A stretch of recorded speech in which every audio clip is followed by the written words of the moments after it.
बारहे बरिसवा के दुल्हा कौन दुल्हा झाँकेलन रसोइया के दुआरे ये ललन जी।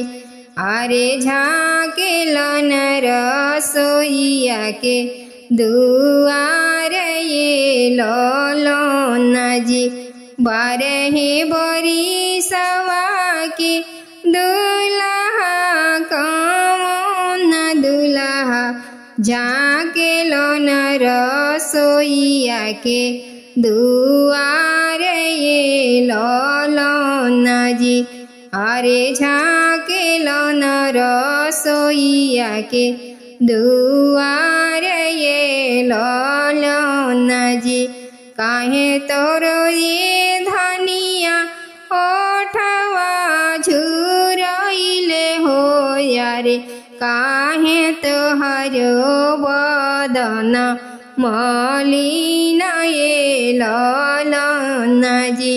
अरे काहे तोहरो बदन मलिन ये ललन जी।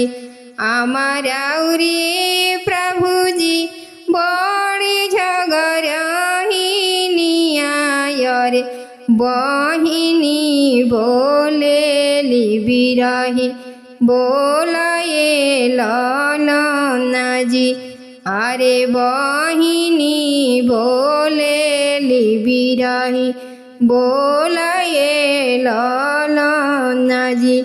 आमा के करबो धनिया घर से बहरिया रे।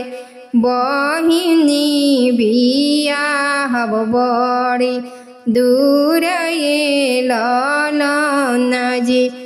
अरे बहिनी बियाहब बड़ी दूर ये ललन जी।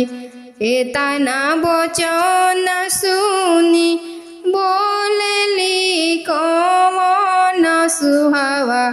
अरे सुनी स्वामी जी वचन हमारे ये ललन जी।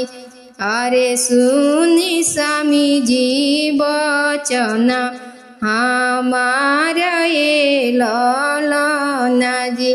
रौरे पछहिया लागी ऐसे हम बोलनी रे। रौरे परिवार वायब हमारा ये ललन जी। अरे रौरे परिवार वायब हमारा ये ललन जी। अरे रौरे परिवार वायब हमारा ये ललन जी।